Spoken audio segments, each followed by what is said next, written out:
Am I the a-hole for getting my new coworker fired for falsely accusing me of being racist? Hi, I work in healthcare and this has been a huge stir among my coworkers, and most are hugely divided. This was sometime last year, and I waited a bit for anonymity's sake. I work in the ER as a nurse. There was a new nurse working who was in her first week working with me that day. I was talking to the CNA about a new patient I had just got. I should note, this patient's name includes either a racial slur or a racist nickname for their race. I don't want to elaborate on what their name is for patient privacy. I know it's not great to say it, but hypothetically you could think of it as being Mr. Ching Chong. So I said to the CNA, I need to go check on Mr. Mrs. Blank. The new nurse gave me a crazy look and said, I can't believe you just called your patient that. I tried to stop her and explain that, hey, that's actually his name.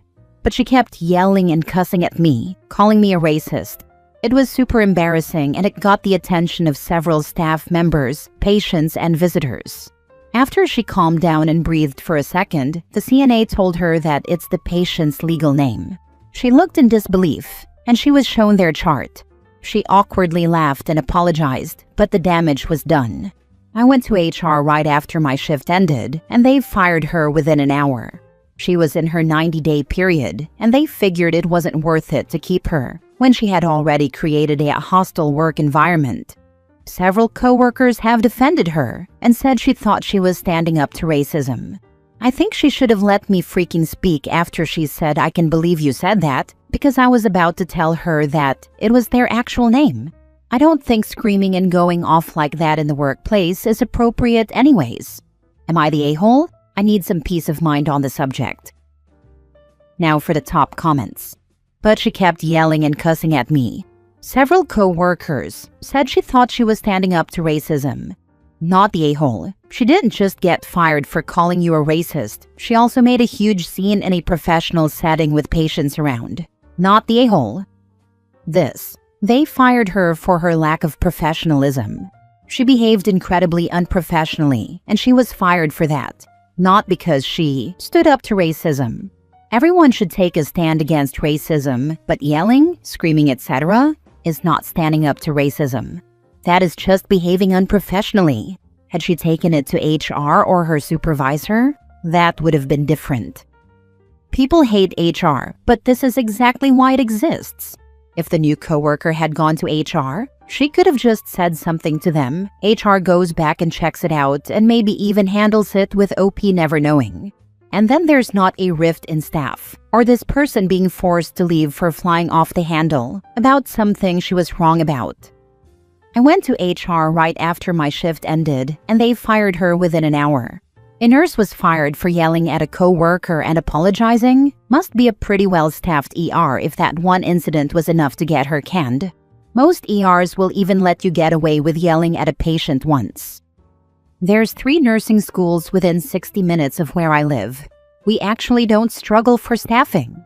I've been here for 10 years. They are quick to fire anyone for any racial issues, etc.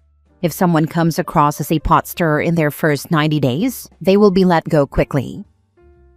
Next story. Am I the a-hole for not caring if I made coworker late? When I started my new job, I found out that a woman who lives in the same complex as I do had started working there as well. She and I struck up a conversation, and after a week, we decided to carpool. It was great, a gas saver, and it's been working out pretty much perfectly. Except she has 2 kids who are really into long goodbyes, crying and whatnot, while her husband makes a minimal effort to get them so we can leave. When it's her turn to drive, I've been late a couple of times because, in her words, the kids were having a meltdown and her husband couldn't handle it, so she had to calm them down before leaving. I'm not talking majorly late. I'm talking about cutting into our grace period, and I don't like to consistently abuse our grace period. Well, this morning when I bent down like I do every morning to say goodbye to my baby boy, he climbed out of his bed, curled up around my arm, and put his head on me before going back to sleep. So I stayed there and let him sleep for another 15 minutes. She was calling my phone, and I kept telling her I was on my way. I finally got there, and she asked me what happened. I told her, and she got mad and asked me how I could make her late because of a damn cat. I told her we've been late before because of her children, and she absolutely said that was not the same thing, and I shouldn't compare it, because that's just an animal. I said, well, that animal is my baby, and anytime he needs me, I'm going to be there. So if that's an issue, I understand if you don't want to carpool anymore. She didn't say anything else on the way to work, but I heard through office gossip that she told people I made her late because of a cat. Laughing out loud. I'm fine with not carpooling with her anymore. Edit. He is 4 months old. He's about 3 pounds. He's a void, completely black with a tiny whisper of white on his belly. He's the cutest little thing. I wanted to post a picture, but it wouldn't let me. His name is Lucky. I just wanted to happily vent because I'm fine ending our carpool relationship. Wasn't my idea in the first place. I have PTO, I have an excellent attendance record, and I'm also good at my job. So if I decide to be late because of my cat, I can absorb the blow with no impact. If I choose to be late or take a day off because of my cat, that's exactly what I'm going to do. Turnabout is fair play. Fair exchange ain't no robbery. And a million other things my father used to say. The people in these comments have shown me that some folks are way too comfortable being disrespected, tucking their tails between their legs and walking away. You don't get to treat me a certain way and then dictate how I respond. For those of you who live your life that way, more power to you, but I'm not the one. Now for the top comments. Stop carpooling. Exactly. It looks like this arrangement isn't working for either of us. Let's go back to commuting separately. Not the a-hole, and I definitely would have bailed on that carpool the second time she made me late. She's pretty much lacking in self-awareness. Totally agree here. Funny how her kid's drama is fine, but a cuddly kitten nap is outrageous. Lucky's got more chill and empathy than she does. Not the a-hole. Oh, so her kid's crying is a valid reason to be late, but your emotional support furball doesn't count? Nah. If we're playing the empathy Olympics, it goes both ways. You gave her the same grace she expected from you. If she can't handle that, then yeah, solo rides it is. Enjoy the playlist. That's exactly what I'm talking about. I don't like her music anyway, lol. Next story. Am I the a-hole for not leaving my planters or landscaping when I move? So I'm moving soon. I bought a house and I can't wait. Recently, the people who bought my current house stopped by, which I always thought was a no-no unless you're selling to people you actually know, which is not the case. The reason for their visit was because they want me to leave my lawn decorations, including my planters, and they also want me to landscape the lawn for them. They said they saw pictures of the lawn from last year and that it was one of the selling points, and they want me to do this at no extra cost to them. I told them no, that the planters were very expensive, and the cost to buy the plants and do the work was more than I wanted to take on, especially when I have a new lawn that I need to take care of. They said they may need to back out of the sale if that's the case. Here's the thing, I know a few things about real estate. My mother and her husband work in real estate, so I've picked up on a few things. Both houses are under contract, and if they were to try and pull out of the sale, then I can exercise a no cancellation clause. I could either sue them or force the sale of the house on them. I told them this as well. I also told them it's a small lawn, and between the two of them, it wouldn't take long to do, and they can add their own touches. They called me an a-hole, and one of my neighbors told me I should just do it to leave the house on a good note. I told them I'm already leaving on a good note because I'm scrubbing all the rugs, washing the windows, painting, fixing holes, and doing a general deep cleaning. So, am I the a-hole for not leaving my planters and landscaping when I move? Not the a-hole. I would contact my listing agent and talk to them about this. That buyer should not be coming around talking to you about anything outside the contract.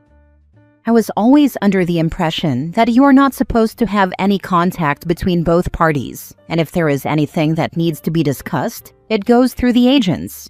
If you are selling to someone you know, then it's different. But this is not the case, so to me they have done a couple of things wrong.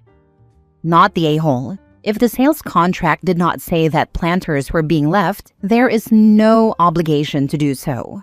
Landscaping the lawn is the new owner's responsibility. Again, unless there is a provision saying otherwise, which would be weird, but very noticeable.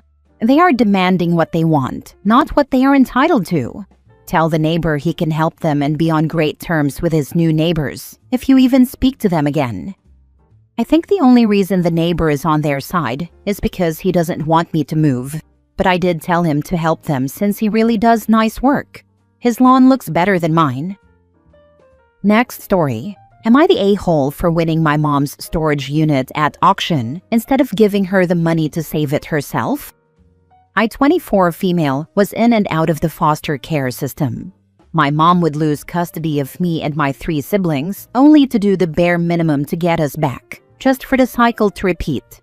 I eventually aged out of foster care, went to college, and moved to another state. I still check in with my mom every week. She was diagnosed with heart failure, which came on from other terrible decisions. I offer support when she reaches out, whether it's with money, food, etc. Most of the time, I don't hear back. And when I do, it's usually because she wants something. She has a long history of lying to and stealing from all of us. She's currently homeless. We have offered her a place to stay if she gets clean, and she won't. After we turned 18, we reconnected with our extended family, grandparents and cousins, and those relationships have become important to us. A couple of months ago, she called me in a panic at 2 o'clock in the morning. She said her storage units were about to be auctioned off, that she wasn't even behind on payments, and that the owners were trying to scam her. She needed $1,000 immediately because there were only 15 hours left before the auction. I told her I'd check in the morning once I got to work and see what I could do. The next day, I did some digging and looked at the contents of the storage units. What was listed broke my heart. Family photos, vases from great-grandparents, personal documents, birth certificates, social security cards, my mom's clothing and tools, and everything from my grandmother's house. She passed away just last year. I decided to bid on the unit myself and ended up spending nearly $1,200 for it. Afterward, I spoke to the owners, who told me they'd been trying to help my mom for months, discounts, payment extensions, etc. But eventually, she just stopped answering them. They said they had no other option but to auction it. I was devastated. My siblings said that if I hadn't stepped in, all of those memories and important documents would have ended up in a stranger's hands. My siblings were relieved and grateful. But my mom, she accused me of violating her trust, told me I emotionally robbed her, that I stole from her and said I was a mistake. She even claimed our grandparents would be ashamed of me. I ended up taking a few days off work, drove out of state to the unit, and went through everything. I only kept what belonged to me and my siblings. Photos, documents, anything tied to our family history. I didn't throw away a single item of hers. Instead, I rented a new storage unit just down the road, moved all her belongings there, and paid 3 months in advance. I gave her all the information. Now I'm stuck with this heavy feeling. I can't shake the guilt, like I crossed the line or sank to her level somehow. But at the same time, I couldn't bear to see everything important to us vanish, especially knowing it would probably happen again in 6 months. Am I the a-hole for buying the storage unit out from under her? First off, you are not the a-hole, not by a long shot. Next, from this internet stranger to you, I am so sorry for this painful situation. I know this is a difficult time for you and your family. Most importantly, though, please take the time to be very gentle with yourself during this time. It sounds like you're carrying a big burden with you. Other people's words and pain, memories that perhaps aren't yet healed, and many other things. The heavy feeling you said you're stuck with, the guilt and concern you feel, are very real feelings, and I hope you truly give yourself space and grace to feel them, to cry, to vent, and even to laugh when needed. I wonder if the feelings you describe might also be a sort of grief. Grief over the situation, grief over your mother's health, grief over the evident pain your mother is experiencing in life that led things to get this bad, and even grief over an innocence, or just a time in your life that you may realize isn't there anymore. Consider also being deliberate in the language you use to describe what just happened. Buying it out from under her sounds different than a reframe like, saving important family treasures, and helping the family. Are there ways you can describe this differently in the words you use? Are the things Mom is saying actually being spoken from her place of pain and fear, not from her truest sense of love? Lastly, again, I am sorry for your situation here and sincerely hope that things get better. Thank you for taking the time to write such a meaningful post. I appreciate your kindness, as it has helped me see the situation as it is. There is a lot of truth in what you've written. Working on myself has been a journey that will never end. I honestly felt all right until she called me. The things she said broke my heart. I do not want to hurt her. I feel the need to win her over and make her proud. And I know that makes me sound ridiculous as an adult, but I can't shake it. After reading some of the comments, I see it clearly from both sides. I think I need to take more time to process how I feel about the situation and see where I can go from there. Next story. Am I the a-hole for reporting my parents for taking out debt in my name? I'm 22 and just finished my 3rd year of university. Until recently, I was living with my parents. We've always had a decent relationship, though they've been strict at times. Recently, I started planning to move out. I found a rental I really liked, but during the application process, I discovered that my credit score was extremely low. I was confused since I've never opened any credit accounts or loans in my name. After some digging, I realized my parents had taken out multiple credit cards and loans under my name. It totaled around $60,000. I hadn't known about any of this, and they never gave me access to the mailbox, and I wasn't receiving any bills. When I confronted them, they said they did it during a tough financial period and planned to pay it off, but had fallen behind. They insisted I was overreacting and that this was temporary. I asked them to take full responsibility and clear the debt. I also asked for more independence in the house while I figured things out, including being allowed to have my boyfriend visit or stay over. They refused both. They told me I was being disrespectful and that I had no right to make demands while living under their roof. I didn't see a path forward, so I asked my aunt if I could stay with her temporarily. She agreed and was very supportive. After hearing everything, she encouraged me to report the situation to the police. I did. My parents were charged with identity theft. They're extremely angry and have told the rest of the family that I betrayed them. I didn't want things to end up this way, but I genuinely felt like I had no choice. I couldn't see a future for myself if I was stuck with this debt and still under their control. I feel guilty because I know this will have long-lasting consequences for them, but at the same time, I feel like I need to protect my future. Am I the a-hole for involving the police and pressing charges against my own parents? Not the a-hole. If you don't want to be charged with identity theft, don't commit identity theft. Yeah, that's right. Thanks. I really appreciate your response. Don't forget, besides the illegal activity, they tried to sabotage your future. Your family has no reason to be upset with you for looking out for yourself when you were abused financially, especially to the tune of $60,000. Not the a-hole. And please make sure to lock your credit as well as NCTUE. NCTUE handles utilities and isn't always covered just by locking your credit reports. Not the a-hole. They would have ruined your credit. It's already ruined as it is. I'll need a miracle to cover it back.